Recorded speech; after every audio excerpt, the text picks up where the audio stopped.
What's up, gamers? It's Glenn, and I am here with you for episode 20 of 4 Gamers Only. Episode 20! 20 weeks of 4 Gamers Only. It feels really, really good to say that. I am actually alone for this episode, which is disappointing to me. I was planning to have a special guest on, but we actually got delayed for personal reasons. I had a cousin in town that I do not get to see very often, and I've got to put family first. So we are delayed. We've been releasing on Sundays. Today is Monday, the 20th of July. July 20 for the 20th episode of 4GO. This must have been fate. Fate indeed. Before we get started and go into our tweets here, I'd first like to say I was recently on the newest episode of the Gods and Monsters podcast. Gods and Monsters is the second largest comic book shop in the United States, and our very own Queen Q is an integral part of their operations. So I was over there on their podcast. I was there. Queen Q was there. It is a video podcast. It was a lot of fun to do. You should definitely check it out. Go to YouTube and just search for Gods and Monsters. You'll find their channel. It's episode 19 of that podcast, and you'll get to see what Queen Q and I look like. So that's cool. I hope I don't disappoint. Also, before we get into the tweets, I need to clarify something from last week. Queen was talking about her PS4 and the DualShock 4 bug that was going on with it. The problem was that the console was not capable of holding a connection to the DualShock 4 wireless controller. And I actually loaned her one of my controllers, and it worked for a little bit, but then the issue came back. This is a long-standing issue. There is evidence on the internet, people complaining about the issue since 2013. Keep in mind that the console launched on November 15 of 2013, so just a month later, people are complaining about this problem. It's a long-standing issue, and in the description of last week's episode, I wrote the following statement. PlayStation's handling of the disconnecting DualShock 4 bug is reminiscent of Xbox's handling of the 360's Red Ring of Death. That being, PlayStation seems to be pretending that the problem doesn't exist, which Microsoft did for a little while with the Red Ring of Death. And I've been receiving a little bit of flack on the internet, mostly on N4G, and N4G is a bit of a crazy place to be. Let's take a look here. Someone said, disconnecting DualShock 4. A lot of people saying, I have never had this problem. This is news to me. You're probably just having a little Bluetooth interference issue. I'm also seeing things like one commenter said, the idea that these two issues can be compared is preposterous. Unless the system is suddenly being turned into an expensive paperweight, how is this even close in comparison? And I even got a tweet, I believe, from Shifty, if I can find it here, that asked a similar thing. Oh my goodness, Shifty and I had a whole discussion. So let me take a look here. Here he is. Is this issue with the DualShock 4 connection really that widespread of a problem? Like Red Ring of Death, y'all are talking about it like it is, but it's the first I've heard of it anywhere, and I'd like to consider myself one that follows gaming news thoroughly. He also says, I do stock the PS forums. By the way, I don't mean to come across sounding like a fanboy. If I do, it's not my intention, just giving opinions. Hey! Don't worry about it, Everyone has their preferences, You're allowed to like PlayStation. You're allowed to stock the PlayStation forums. That doesn't make you a fanboy. Come on. But anyway, I want to clarify this because we never compared the DualShock 4 bug to the Red Ring of Death. I mean, the two are drastically different. And goodness, a 50% failure rate on the Xbox 360 with the Red Ring of Death. The DualShock 4 situation is nowhere near that. It's more in a much more reasonable realm of just, defects, defective consoles, defective problems. We never said that it was a widespread issue. We never said that it was comparable to the Xbox 360's Red Ring of Death. Here's what we said. PlayStation's handling of the disconnecting DualShock 4 bug is reminiscent of Xbox's handling of the 360's Red Ring of Death. No, I'm serious. That's it. That's literally all we said. We didn't say the issues were the same. We said that the handling of these issues was similar We said that the handling of the DualShock 4 bug is reminiscent of the way that Microsoft handled the Xbox 360's Red Ring of Death in the beginning. That's what we said. And so it's not a widespread issue at all. It's just a long-standing issue. And most of you who have PlayStation 4s probably haven't even heard of this happening.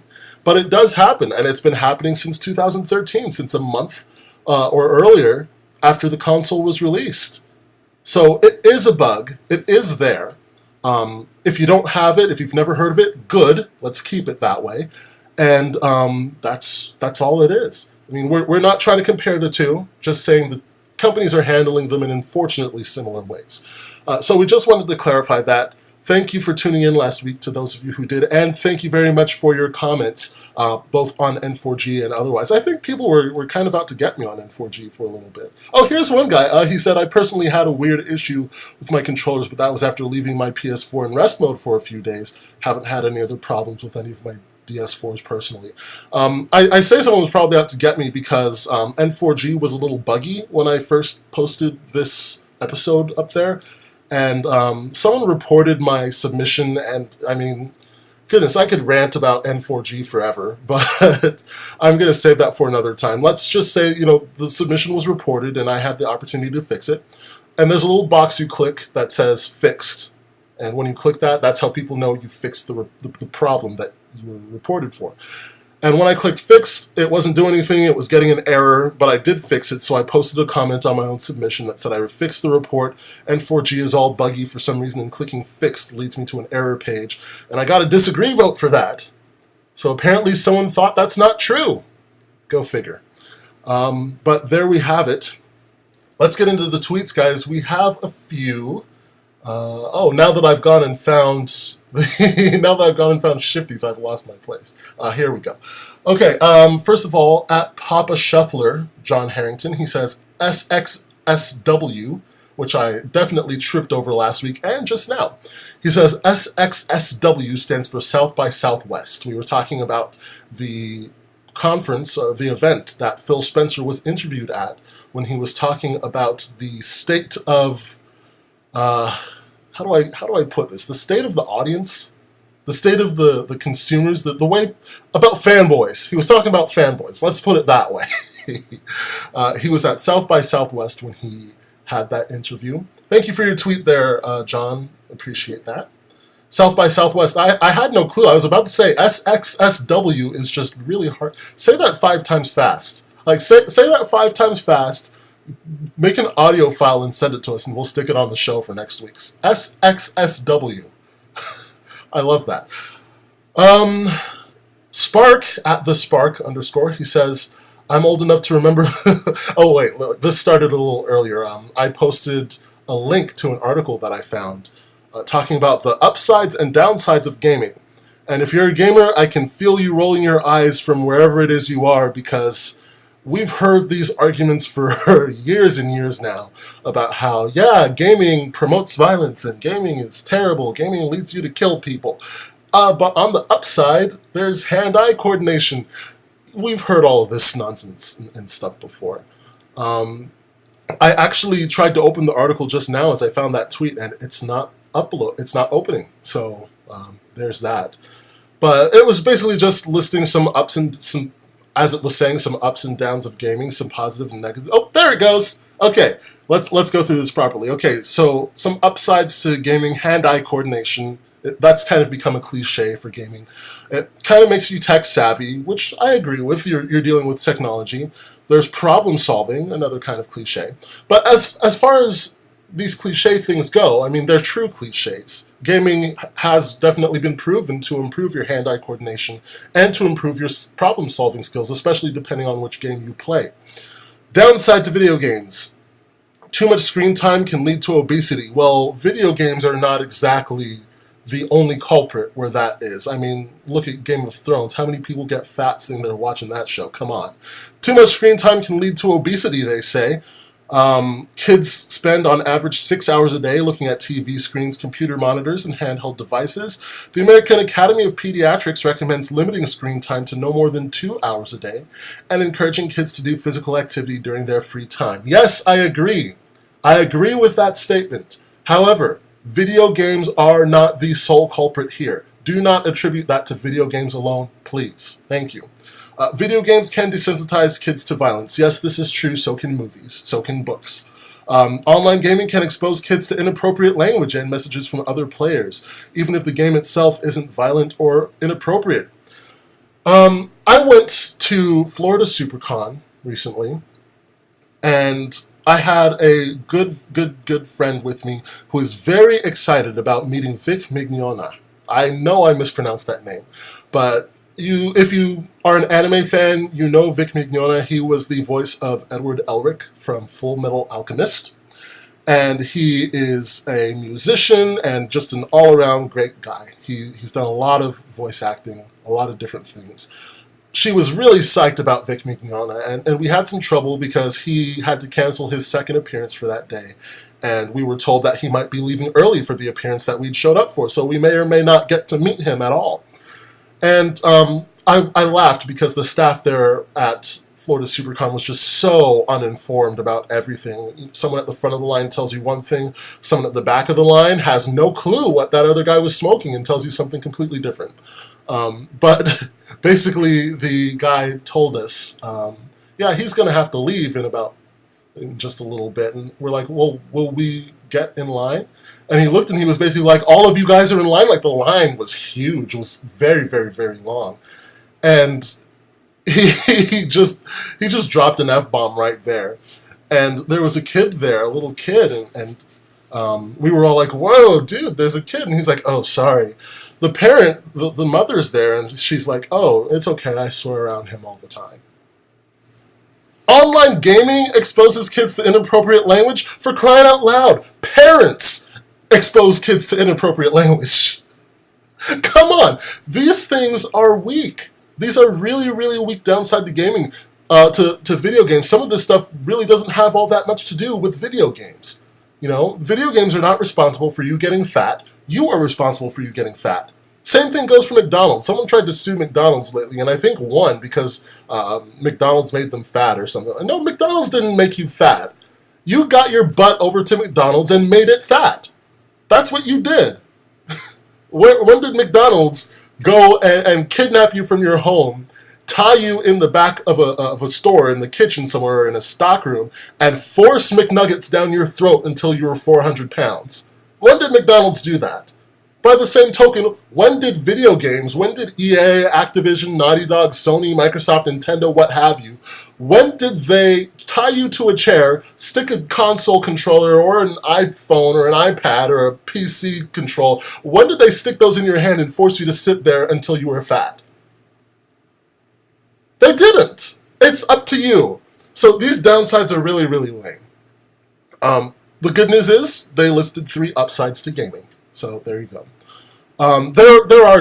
These are definitely things to consider, by the way. I know I'm kind of making light of them here, but you definitely want to set limits for yourself. Video game playing can be addictive, as we're actually going to get into in just a little bit here. So there's that. Spark said, yeah, well, and then I quote, he said, yeah, well, I'm old enough to remember the media shitstorm around watching VHS videos too much, how it made you violent, etc. I replied, the truth is there is no single non-trauma that can make a mentally stable person violent on its own. That's true. If you are a mentally stable person, if you are not facing a certain trauma or something, video games on their own are not going to make you violent. Okay? It takes a lot more than that. Someone who called himself Trojan.bvb sent me 3 tweets advertising some things. Here's what. Be happy, gamers. I have bring you a site that's selling games with so low prices. Sounds legit. Last week, I mentioned that I had started a fight on Twitter between @Shifty25 and someone else. He tells me, oh, Glenn, it wasn't a fight, just a discussion. Don't worry, your record is still clean. Thank you, I appreciate it. After the whole thing about the DualShock 4, he said the only exclusive that appears to me on Xbox is Gears, and I can't justify buying a whole platform for one game. It's why I won't buy a Wii U, even though I love Zelda, because that's the only franchise I like from them. And we rarely get them like we do Mario games. Not to mention, I barely have the time for one platform. I was mainly PC before PS4 came out. Now I barely get to play PC. Okay, there's more. I can't say exactly that about the PS4. I got lots of friends to play with. Simple to use for me and trophies. None of my friends own Xbox Ones, but there is one major thing that keeps me from going back to Xbox. Microsoft won't give me back my gamer tag. Okay, we went on to a whole discussion about his gamer tag, and there was an email address tied to it, and there was a problem. And I hope that works out for you there, Shifty. I mean, the gamer tag thing... Basically what's going on is Microsoft's system is built on email addresses. You log in with your email address, not a username. And the account that Shifty is having trouble with, the email address no longer works, it's deactivated. And so Microsoft can't verify that that address belongs to him. And so they can't let him log on with that. And in case you're thinking that that's a dumb system, it's because of that system that you can actually change your gamer tag on Microsoft. That's the system that PlayStation is going to need. Actually, I think it already has that, if I'm not mistaken, in some form.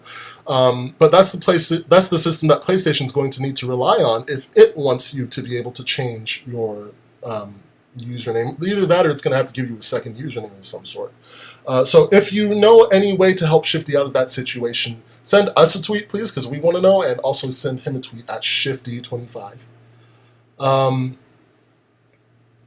At SNova34Z, he says, even though it's 5 years old, God of War 3 is still a fantastic game, and playing the remastered version is bringing back good memories. I am so glad to hear that. I haven't actually played the God of War franchise. I think it came out when I was still pretty new to having my own PlayStation. I bought my PlayStation 3 was the first thing, and I wasn't really into the God of War franchise and games like that. That said, right now, I would love to get my hands on them. I've been reading a lot about them, and they look like a lot of fun. So I'm glad you're enjoying that. I hope you managed to get the Platinum Trophy. I remember you talking about how you were searching for a Platinum Trophy in, I think it was Tearaway or something. And I like watching the progress of trophy hunters and achievement hunters. So I'm interested. Keep working on that. That's it for now for our tweets, ladies and gentlemen. If you would like to join the fun, hit us up on Twitter at 4GOnly, at number 4, letter GONLY. That does make us sound like a phone company, but guess what? We're not. So follow us on Twitter and join the conversation. We're always tweeting about something. So check us out and join in, and we'll read your tweets on the show next week. Okay, let's get into some trouble here now that the tweets are out of the way. Actually, I'm looking at my guide here. That's why my tune's changing. I type a guide every week, so I have some kind of idea of where I'm going. This is some very sad news that broke since the last episode of 4Gamers Only. Nintendo's CEO, Satoru Iwata, he died at 55 years of age this past week due to a bile duct tumor, a growth on his stomach that blocked his bile duct.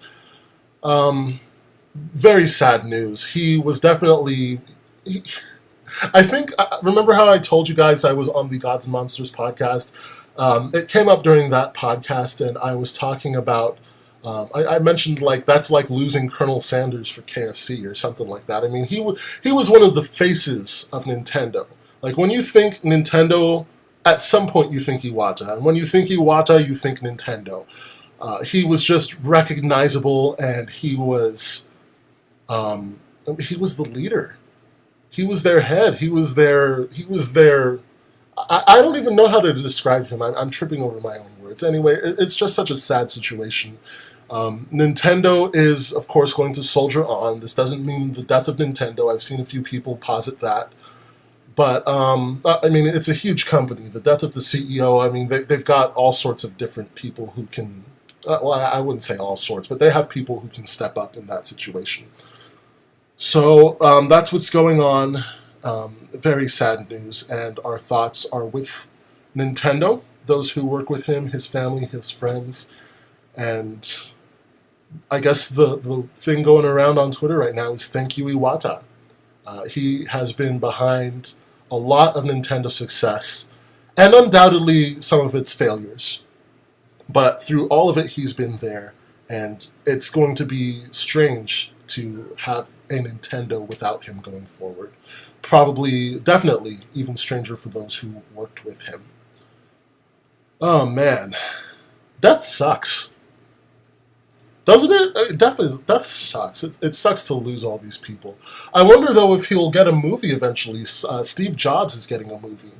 And, I mean, video gaming is a little more niche than something like Apple, which does, just general personal computers, mobile devices, all of that stuff. Nintendo just does one kind of thing. It just does video gaming.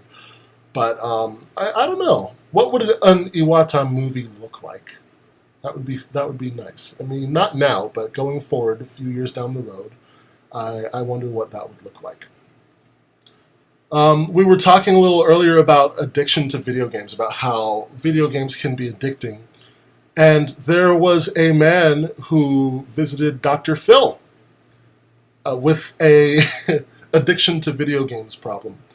And don't think for a second that I'm going to discount this. Addiction to video games is very, very real. Addiction to anything is real. I think that a lot of people are of the mindset that only certain things can be addictive. That's not true at all. A lot of things can be addictive, and video games anything can be addictive. Anything can be addictive if you let it. But video games is definitely one of them. It's one of the more common ones, I think. This is a direct quote from this man. His name is Justin. He's 23 years old. He says, "I enjoy gaming more than I enjoy life. Gaming is simple and rewarding. People care about me there more than in the real world, and I'm good at it." That is, that's sad. It is, but in a way I kind of get where he's coming from. The gaming world is different. It's different than real life. It's different than all the struggles of real life, the things that you have to put yourself in front of, that you have to deal with face to face. And I can understand. Let me put it this way. People turn to video games. A lot of people turn to video games for escapism. They turn to video games because the real world freaks them out, or it's stressful. There's something going on. They need to blow off some steam. They turn to video games, and not necessarily in an addictive sense, but just because it gives them some kind of relief from the stress that they're going through in the real world. And it does not surprise me that people can become addicted to that kind of relief. There are a lot of douchebags in video gaming. If you don't believe me, play a few League of Legends games. I promise you, you will find at least one. So I'm not going to say that gaming in the virtual world is just free of all negativity. That's just a bold-faced lie. But I think I understand what he's getting at when he does that. When he says that, he said he's an unemployed college dropout. He says, "I generally wake up at 4 p.m. because I was up all night gaming the night before." Why does gaming only happen at night? People who are addicted to video, why doesn't it happen during the day? Why are you up all night? Why can't you be up all day and sleep all night? I don't get it, but he typically eats only once a day, which is why he has lost more than 50 pounds and is practically emaciated, and only gets up from gaming to go to the bathroom. That's a quote from HuffingtonPost.com. His parents worry that this lifestyle could be his death, and they turn to Dr. Phil for help. He continues, I'm just reading through this. Huffington Post put up a bunch of his quotes, and I do want to get through his quotes here. He said, "I had a lot of opportunities to succeed in the real world, but I've passed them up, and I feel like it's kind of hopeless now. It just makes me want to play more because then I don't have to think about it as much." It's like escapism from escapism. I don't even know how to describe that. I was trying for a second. He told Dr. Phil he does believe that he has a problem with gaming. He says, "I think I'm just not motivated to do anything in the real world anymore because I've achieved so much online that if I gave up now, all of that would feel like a waste. I feel like most of the people I know are way ahead of me in life now. I've messed up on college a couple times. I just can't really see myself being successful anymore." So he's painted himself into this corner by being addicted to video games, by spending so much of his life in video games. He has painted himself into this corner where he feels like giving up on video games and doing something worthwhile with his life, it would make everything that he's accomplished online a waste. And would be too difficult because he's so far behind in his own life, he doesn't feel like he can catch up. He feels like the work probably isn't worth it. That sucks. that sucks. That's kind of ironic that he's in that kind of circle where, it does feel like he wants to at least get to a healthier place with his video gaming habits. He seems like he wants to find balance, and he's ready to step back a little bit from the gaming world. I don't know about leave it completely, but he feels like he's ready to step back and do things in the real world. But now that he's spent so much time just living in video games, he's not really sure how to deal with the real world anymore.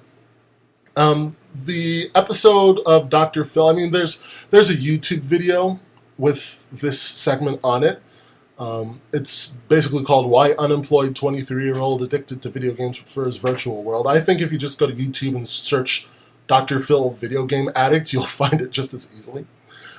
But man, being addicted to video games, like I said, it's a pretty common addiction. And I mean, are any of you listeners addicted to video? Would any of you say that you're addicted to video games? Would any of you say that you spend too much time playing video games? How do you come back from that? What do you say to someone like Justin? Personally, I would say it's not too late. I mean, the guy's 23 years old. For crying out loud, I'm 25 years old. I'm older than he is. He is not too far behind. It's not like he's 70 years old and he's been doing this since the dawn of video games. I mean, he's 23 years old. He still has decades ahead of him, I mean, God willing. It's not a waste to decide to do something more with your life. It is never, I mean, listen, I don't know if you listening to my voice right now happen to be addicted to video games or to anything for that matter. I want you to know it is never a waste to decide to do something positive with your life. It is never a waste to go and try something new, to go and try something different. I mean, you have to be careful how you do it, yes. But it's never a waste. You're never too far behind. You never can't do it. You've never gone too far to do anything good with yourself. So if you are facing an addiction with video games or with something else, my goodness, I mean, you can change that. I'm turning into an infomercial here, but you do have the power to change that, and so does Justin. On a separate note, the parents are so concerned that this lifestyle is going to kill him, but I am concerned that the parents are concerned, because who is paying this kid's bills?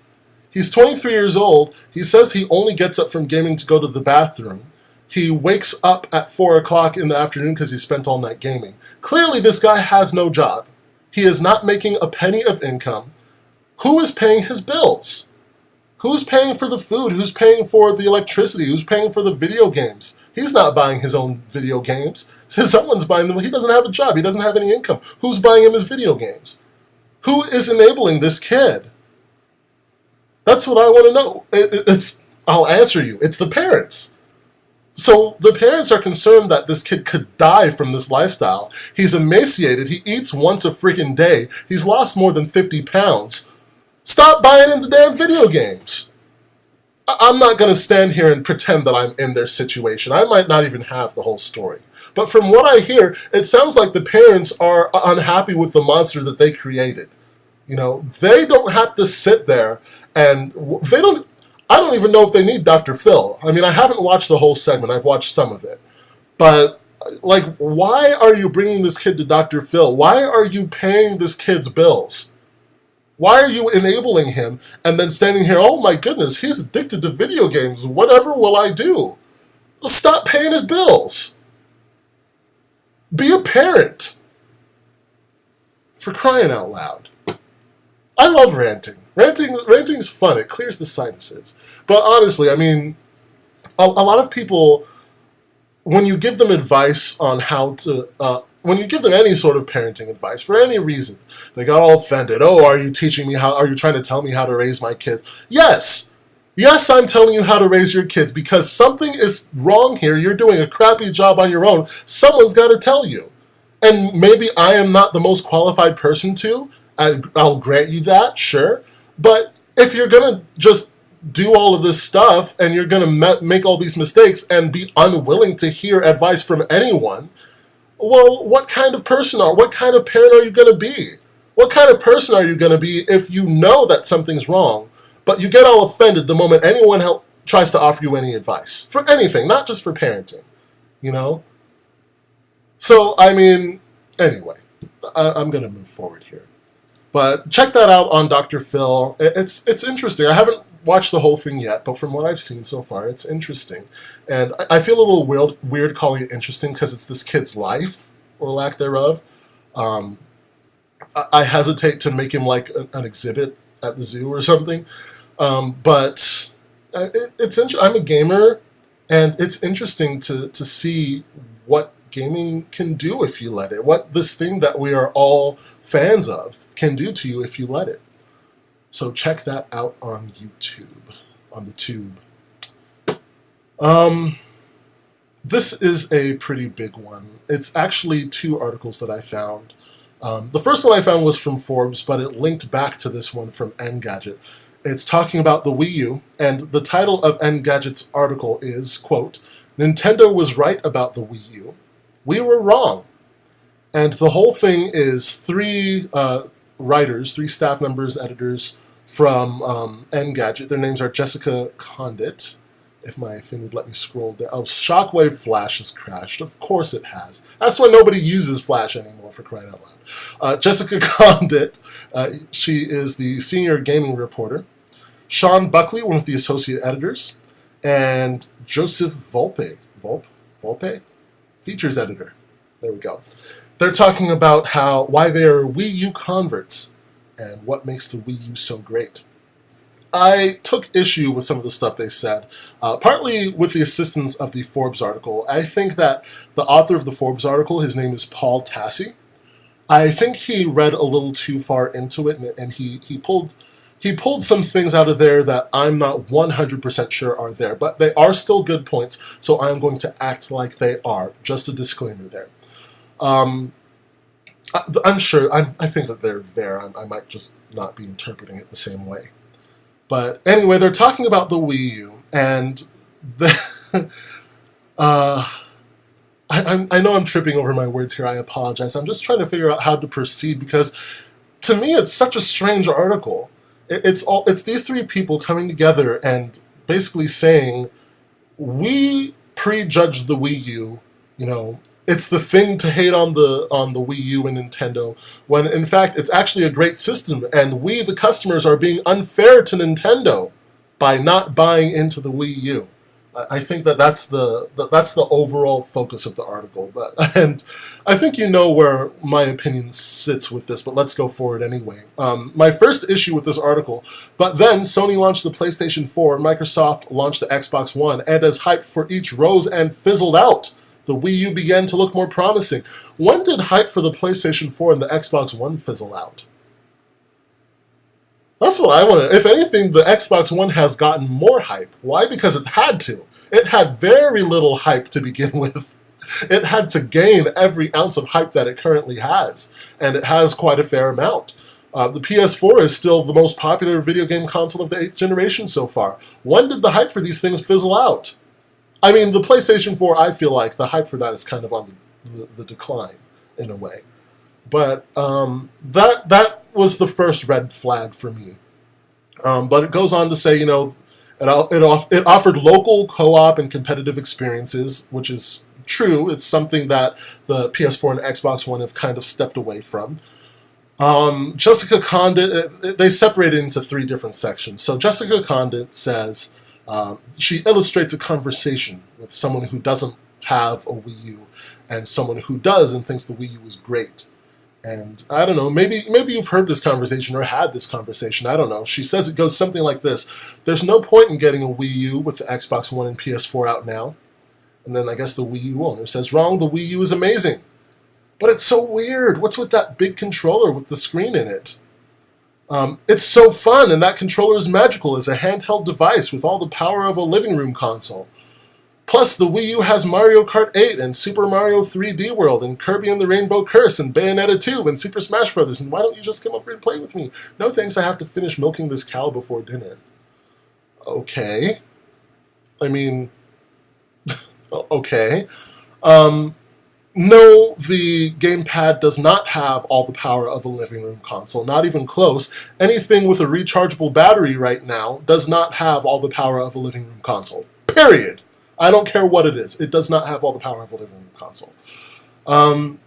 She admits, thankfully, that the conversation probably doesn't end like that. Like, I don't even get it, frankly.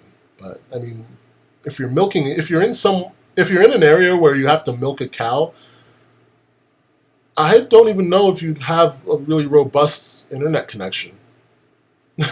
And let's face it, these consoles are all more internet connected than ever. So I don't know where she was thinking of that.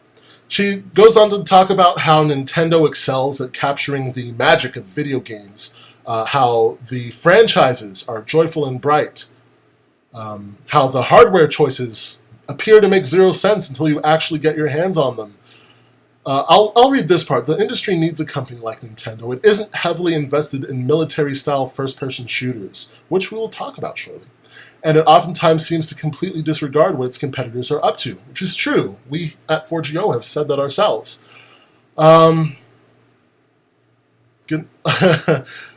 Going forward, does anyone remember the Wii, the silly little console that relied on motion controls? Your little sister, older brother, mother, father, and grandparents sure do.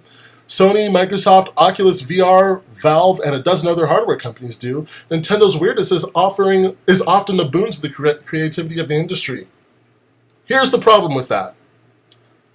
I don't have a sister or brother. My mother, father, and grandparents have no idea what a freaking Wii is. Let's be clear about that. But it is true that Wii and Nintendo has definitely gotten more people than just the hardcore young adult gamers or the nostalgia folks to pick up a video game console. And that was the Wii. The Wii was huge when it first came out. And that died off, kind of like a fad. But that doesn't change the fact that it got so many more people than usual to pick up a video game console. I feel like, in a way, I feel like that's why so many people are into mobile gaming, because it's gaming that you can take with you, and it's fun little happy games, you know? I take issue with them saying things like, Sony, Microsoft, Oculus, and Valve, and other hardware companies do. Sony and Microsoft made the Move and the Kinect. Yes, I have every reason to believe that is inspired by the Wiimote. Oculus VR, Valve, no, not true. Oculus and Valve are doing VR.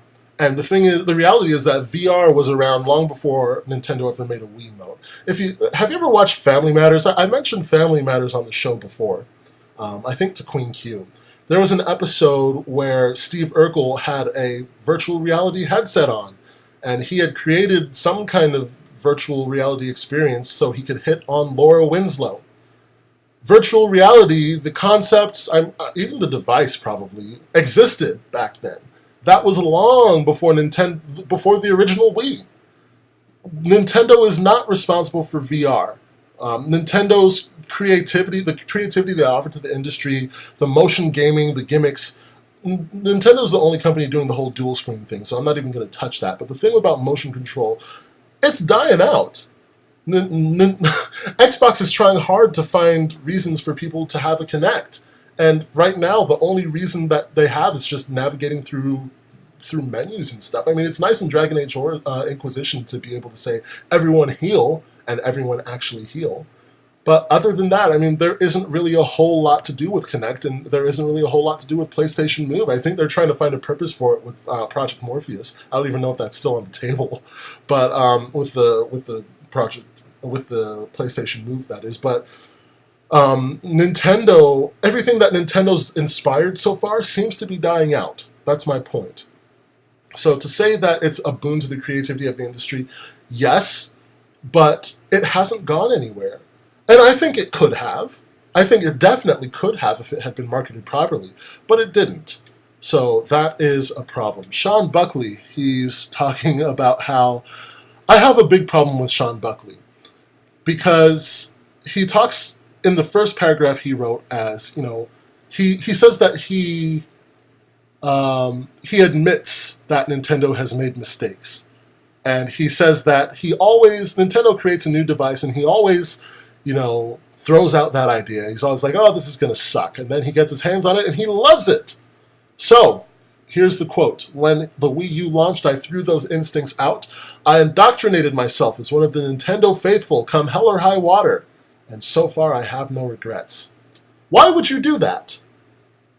Why would you do that? Just because last time you didn't think that the console or the device was going to be great and you were proven wrong. Why would you indoctrinate yourself as anything? Why would you decide, I am going to like this no matter what? You know what that mentality creates? Fanboys. And fanboys are unhealthy people. Let's just say that. He does redeem himself a little bit by saying that his faith is blind, and he has written at length about Nintendo struggles in hardware and software. He says he's a Nintendo apologist, but not a moron. He talks about how people are arguing that Nintendo needs to ditch its strange controllers, its low-cost hardware, and its bizarre dual-screen devices for more traditional consoles. He says making the next Nintendo console a Mario-powered Xbox won't save the company, but it'll strip it of everything that makes it unique, fun, and worthwhile. He says he loves the Wii U because it's weird, insane, and non-conventional, not in spite of those things. He talks about Splatoon, where he... oh my goodness. I don't like reading this. I just don't like reading this. I'm actually going to skip the part about Splatoon. He just says that it's a fun game. He says that he likes it. It just kind of makes me sad. But I'm going to go forward to Joseph Volpe here, or Volpe, whatever. He says that he is far from a Nintendo apologist. He says he's shaken his fists in frustration and cursed the company's bizarre choices, such as Metroid Prime Federation Force and their tone-deaf marketing. But his love for gaming definitely overshadows that. He says, mine is a tough love for a gaming outfit so married to its entrenched philosophy of games is fun, whereas the collective sentiment of the online mob seems to kill, kill, kill, because, well, that's what they like to do in HD. I think Mr. Volpe has been absent from the 8th generation of video games, because I myself have been highly touting Ori and the Blind Forest, an indie platformer, as one of the best games on the Xbox right now. Yes, I have. And, there are racing games, there are all sorts of other games, there are a lot of indie games, a lot of really great indie games, such as, for example, Ori and the Blind Forest. So, to say that the online mob is saying kill, kill, kill, yes, that's true, but only to an extent, because there's so much more on offer on all of those consoles.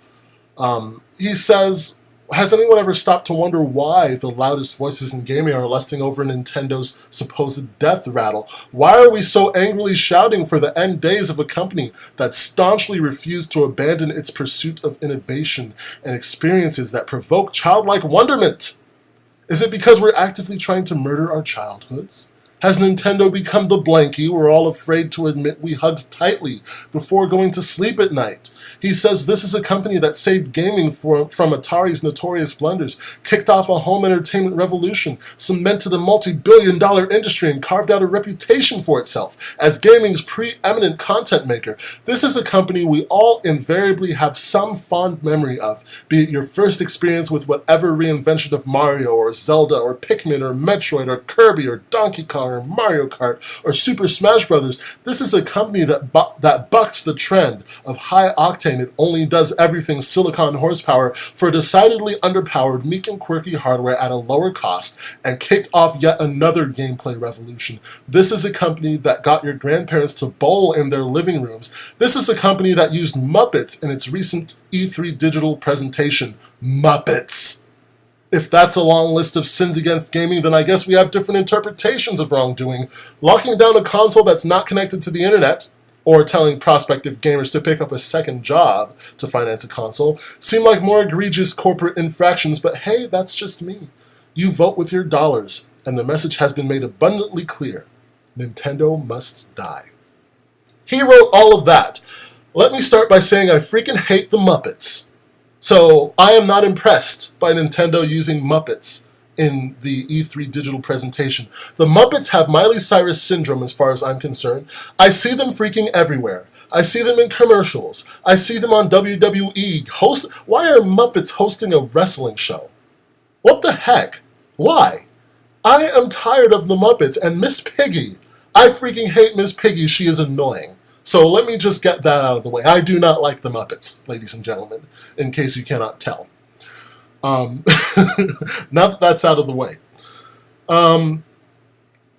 He's really praising Nintendo here. He's really crediting Nintendo with a whole lot. And what I'm getting from this is we owe Nintendo something. That's what I'm pulling from this. He seems to believe, this is a company that saved gaming from this. This is a company that created a multi-billion-dollar something or other. We all have fond memories of them. They're our first games or something or other. Let me be clear about this. I don't owe Nintendo a fart in their general direction. Okay? Whatever I may have owed Nintendo, I already gave them in the form of money. You think I got my Pokemon experience when I was a kid for free? No, my mom paid for that. I already gave them what I owed them. I owed them squat. And the notion that I should be buying Wii U's or I should be supporting Nintendo or giving them my money just because of stuff that they did in the past that I've already paid for is bull. The fact of the matter is this. Nintendo is responsible for Nintendo's failures. And I'm going to get to Forbes' article in just a moment. Forbes said pretty much the same thing. Nintendo's responsible for Nintendo's failures. What I'm hearing from this, and actually, let me... I'm skimming over this thing here. Some parts of it make me chuckle. Like, I won't list out all the must-buy AAA games I've amassed for the sure-to-be collectible console. That being the Wii U. That makes me chuckle just a little bit. But the vibe that I got, and the vibe that our author Paul Tassi from Forbes.com also got from this article, is that we are punishing Nintendo.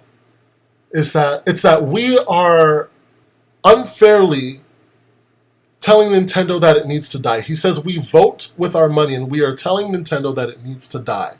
I don't vote with my money. I can't afford to vote with my money. You kidding me? I'm a recent college graduate. I'm broke. Understand that. I don't vote with my money. Here's how commerce works, ladies and gentlemen. Engadget, listen up. This is how commerce works. A company produces a product that I want to buy. I buy that product. The end. The company is responsible for making me want to buy that product. If I don't want to buy that product, either I don't need that product, or it's that company's fault for not convincing me to buy that product. And you have, now I'm talking directly to Engadget. Engadget, these authors, they even alluded in their own article here to the fact that Nintendo screwed that up. Nintendo, the Wii U came out. No one knew what the frick it was. They're like, is this like a standalone console, or is it part of the original Wii U? I can't really tell. And Nintendo never really explained it. What do they expect?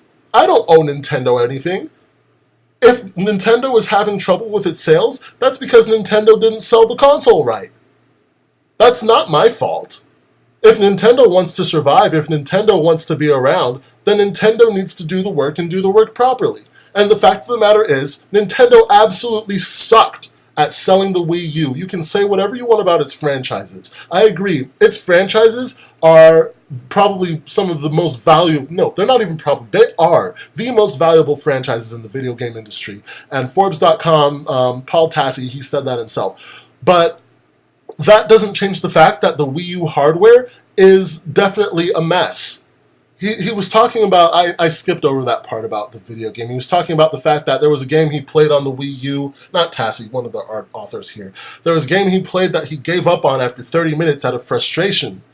And then he talks about how he looked online and he found YouTube video tutorials and forum posts to explain to him how to play. And now that he knows how to play, he's balancing on his exercise ball in front of his TV, and he's scribbling stuff on his gamepad screen, and he can't remember having more fun than this. But Paul Tassi, he says this is where the argument breaks down for me. If your control scheme is so convoluted you need YouTube tutorials and forum posts to explain the basic function of playing the game, that's a problem. That is a problem. Why should I have to look up YouTube tutorials, and why should I have to get help from forums just to learn how to play the game? That doesn't make any sense. Why do you think, why do you believe it all? By the way, the game he's talking about is Wonderful 101. The Wonderful 101. That was Volpe talking about that. Why does he seem to think that that's a good thing? Oh, I just needed to know how to use it. It should be clear to you how to use it. Nintendo's messing up here. Nintendo's not doing things right. And it may be true that Nintendo's willingness to break the mold is part of what makes it successful. But look at Nintendo's history. The game, and this is, I'm basically kind of, I'm not going to read through, I just read through a bunch of the Engadget article. I'm not going to read through all of Forbes' article. I'm just going to kind of paraphrase some of the points he makes. Look at the history of Nintendo. The Game Boy Advance, Game Boy Advance SP, NES, Super NES, all of that stuff. Nintendo was really successful in all of that, and it did not have any gimmicky gaming. There were no motion controls, there were no dual screen gamepads, there was nothing like that, and that was some of the most success Nintendo has had. No, that's not true. I'd say the Wii U is probably some of the most success Nintendo, not the Wii U, the original Wii is some of the most success that Nintendo has had. But the success doesn't come from these gimmicks. The success doesn't come from the gimmicky gaming. It doesn't come from the wacky controllers. It doesn't come from all of that stuff. It comes from their software. It comes from their franchises. Nintendo is at a point where it can release a console like the Wii U and still make a lot of money selling its franchises because it has the 3DS. It has another console that's actually really, really popular to carry its franchises, while the Wii U tries to figure itself out. And they seem to be saying that the Wii U has made some kind of spectacular comeback. That's not true. I mean, the Wii U has made a really great comeback, but it's not like it's up there with PS4 and Xbox One right now. It's still having some problems. Nintendo's getting ready to pass on that and go forward to the NX, and no one knows for sure what the NX will be. I could be wrong, and the Wii U could just continue on, and the NX could just be some other thing. I don't know yet. But the feeling right now is that Nintendo's getting ready to pass the Wii U under the rug and focus on something new. So, no, the Wii U is not doing everything right. And it's not right to... it's not fair to blame... I'll read this part. He says, it's more than unfair to blame consumers for rejecting the Wii U en masse and contributing to the so-called death of Nintendo by making the console fail. That's what I want to know. When was the meeting where we as gamers decided to execute Nintendo? When was that meeting? When did we get together and decide, you know what? We're done with Nintendo. Nintendo, it's time for you to go. I don't remember deciding that. When did I decide to punish Nintendo? Nintendo is responsible. And it is not... Nintendo actually did something similar when the Wii U came out. They just kind of felt like, oh, well, they're just not understanding what we're trying to do. Yes, that's the problem. Good job, Nintendo. Your job now is to solve that problem. Your job is to make us understand what you're trying to do. Your job is to convince us that your actions are a good idea and that we want to spend hundreds of dollars of our hard-earned money on this device. And they failed to do that. So these three people at Engadget, I'm glad that they like the Wii U. And I am definitely not one to tell you that you shouldn't like a certain console for any reason. And personally, let me tell you this. I got to meet the founder and editor of Pure Nintendo magazine a couple years back. His name's Justin Sharp. He's a great guy. And I got to go to his house, and his house is really cool. He has, like, every Nintendo device ever. And I sat in his living room, and he showed me the Wii U, and this was my first experience with the Wii U. And personally, I was impressed with it. I liked it. I really did like it. It felt like a logical evolution of the original Wii. It did, and so I sat in his living room and we played Injustice: Gods Among Us on his Wii U, and he showed me around the community, he showed me around the device, and I really liked it. And I remember telling him, you know, if Nintendo could just market this thing correctly, it could be doing so much better than it is. And it could have been, but Nintendo didn't market it correctly. That's Nintendo's fault. That's not my fault. I don't need to give them my money just to make them feel better, just to support them, to thank them for giving me my first gaming experience. I already paid for that. It's their job to do that. So these Engadget authors, I think that they need to take a step back here. And it's true that a lot of people do judge Nintendo unfairly. I think it does have Miley Cyrus syndrome. Or not Miley Cyrus syndrome. I'd say Justin Bieber syndrome. The difference being Miley Cyrus had the problem where she was over-marketed to crap, and Justin Bieber's problem wasn't that. He had a different problem. I think his fangirls were just annoying. I think that's it. But anyway, I think it has Justin Bieber syndrome in that, it's a good device. I mean, Justin Bieber's, let's be honest, he's a good singer. But it's a good device, but it's just not marketed correctly. It really isn't. And so, I mean, I am not going to take the blame for Nintendo's failure, and no gamer should have to. Period. That was fun. That was really fun. Let's move forward just a bit here. We're almost done, gamers. J.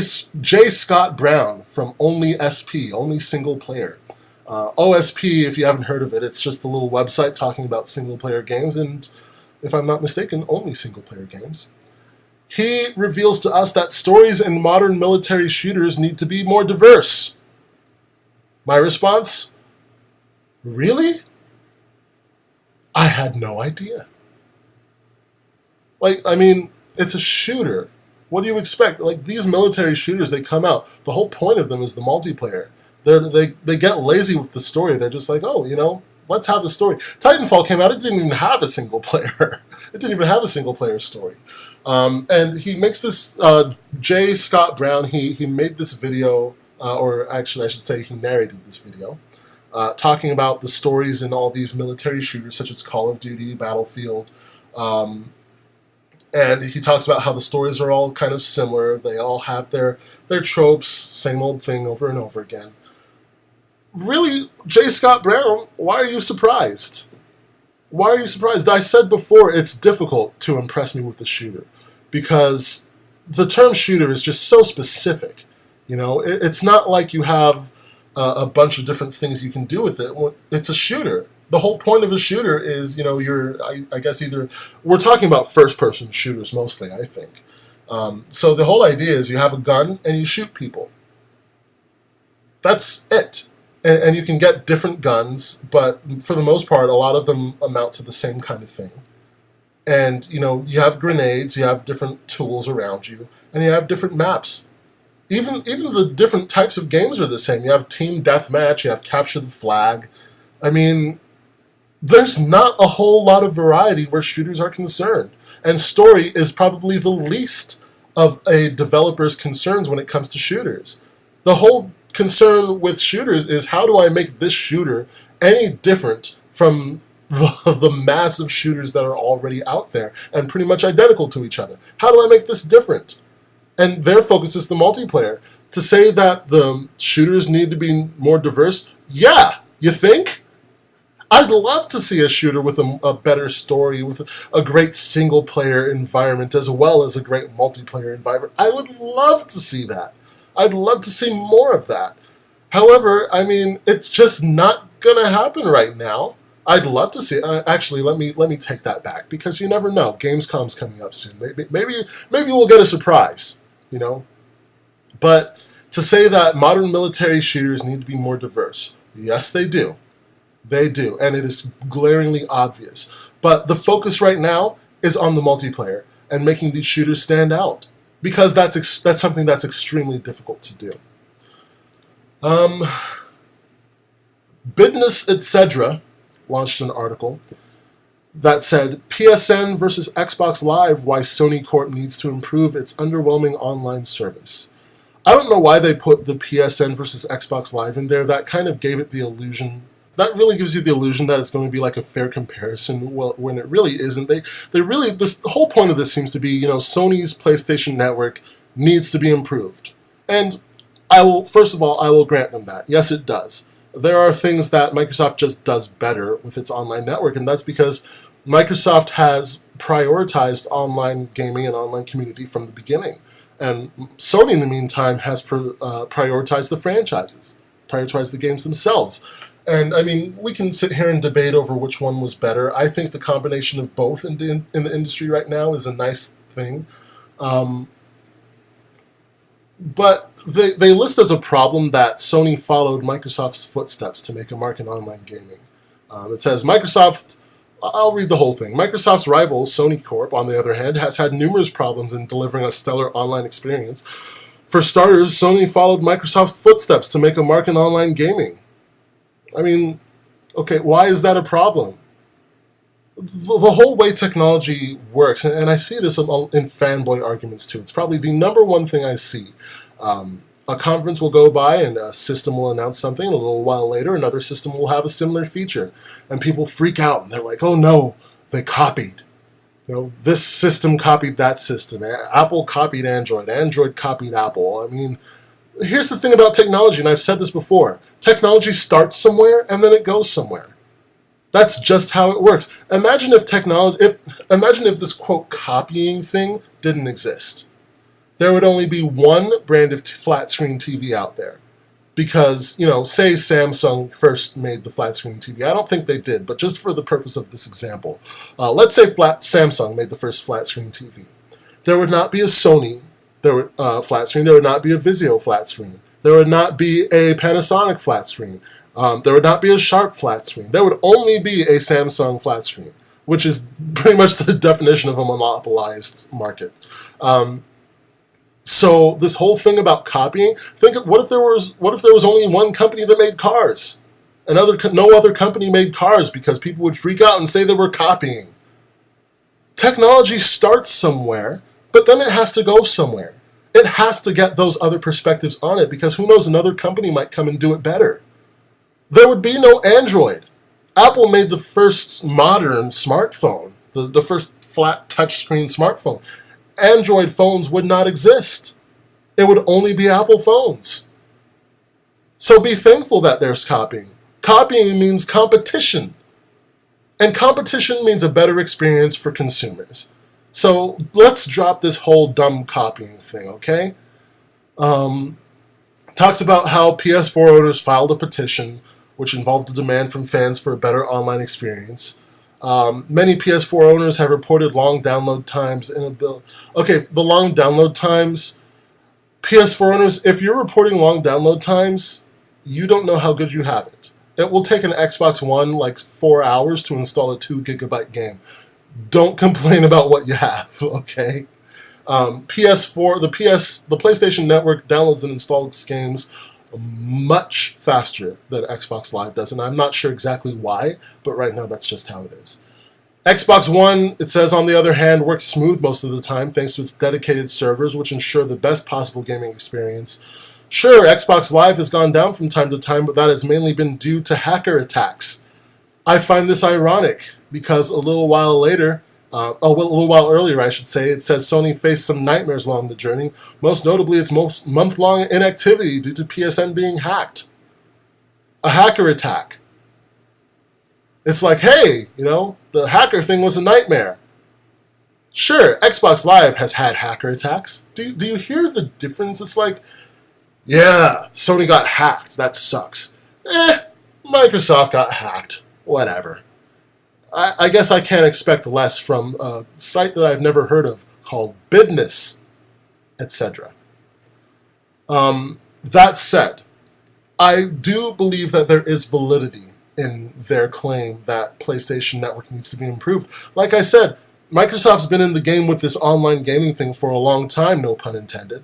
And Sony's priorities have been on the games themselves, on the franchises, the single-player experiences, the exclusives, that sort of thing. So they're relatively speaking, they're sort of new to this level of online gaming.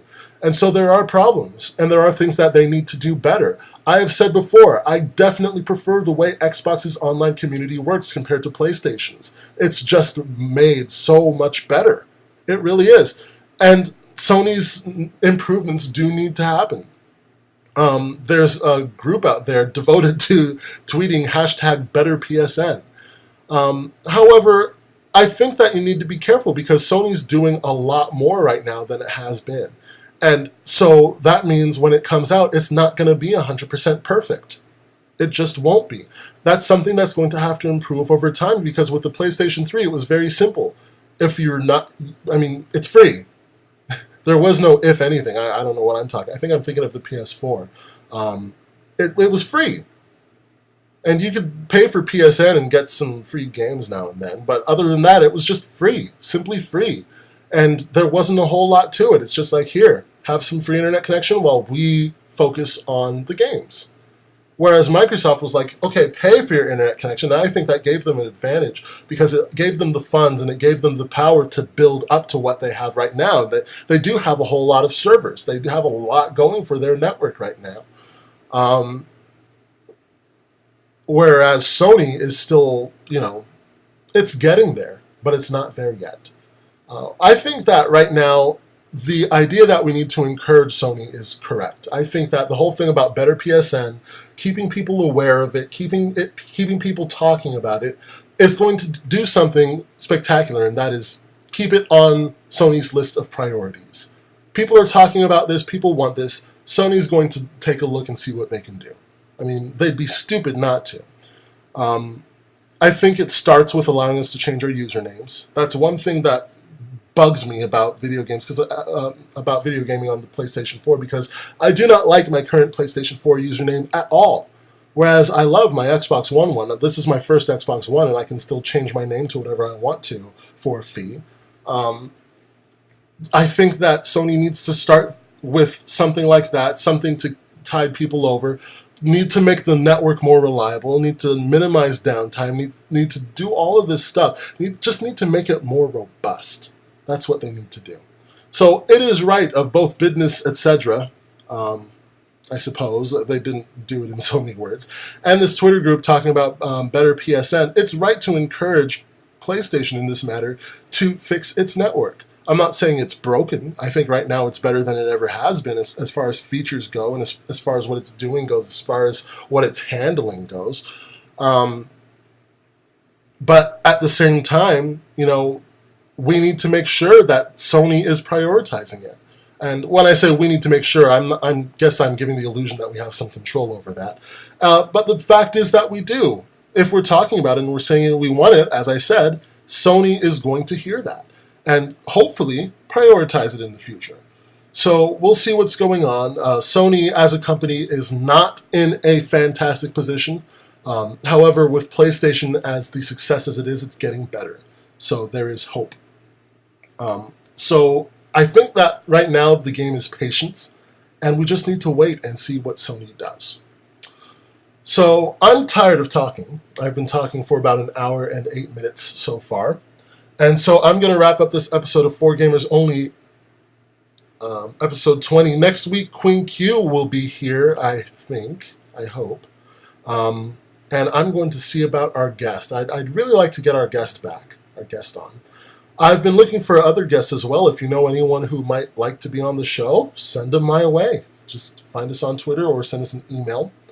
If you want to follow the show, and I know you do, we are absolutely everywhere. We are on iTunes, we are on Stitcher, SoundCloud, YouTube, and TuneIn Radio. In the future, I hope to get us on iHeartRadio. We're on Spreaker. We're on... I don't even know where else we are. We're just everywhere. We're also on your favorite podcatcher. If you need our RSS link, just send me a tweet and I'll give it to you so you can put it on there. And we will continue to be there. Just send us a review if you please. You may not know this, but this helps out a lot. It really helps if you leave us a review, especially on iTunes or Stitcher. Find us there, subscribe, share us with your friends. We love to be shared. Please don't hog all the 4GL. Share that with everybody, please. Just pass that around the table. Just pass it around. And we will be forever grateful.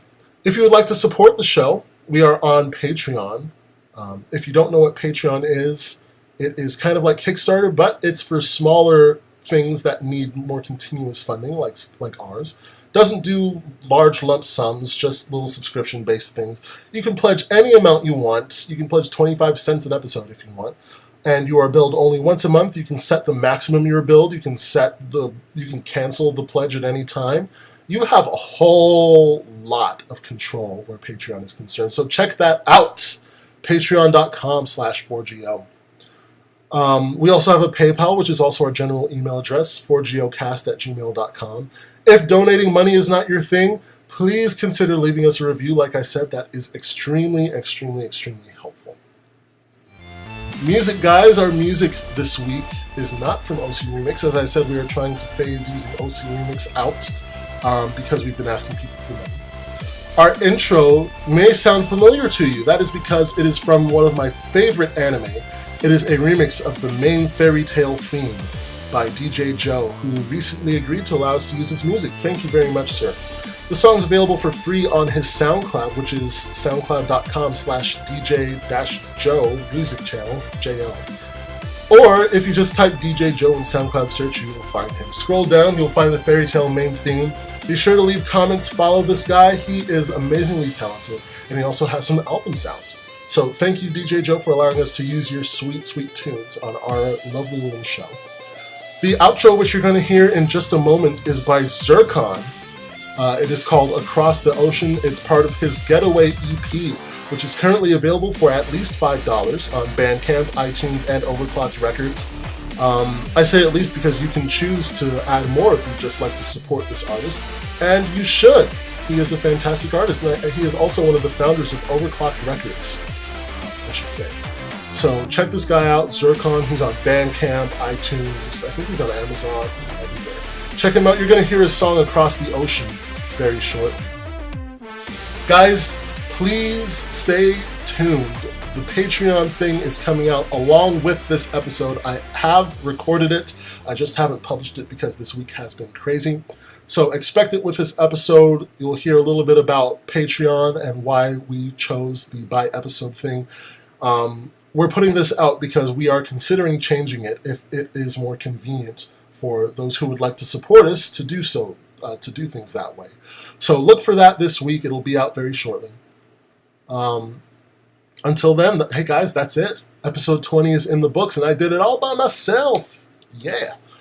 Tune in next week for episode 21, where we return with much more on the gaming world at large. Until then, gamers, stay safe, game hard, and lots of love from 4 gyrating oddballs, aka 4GO.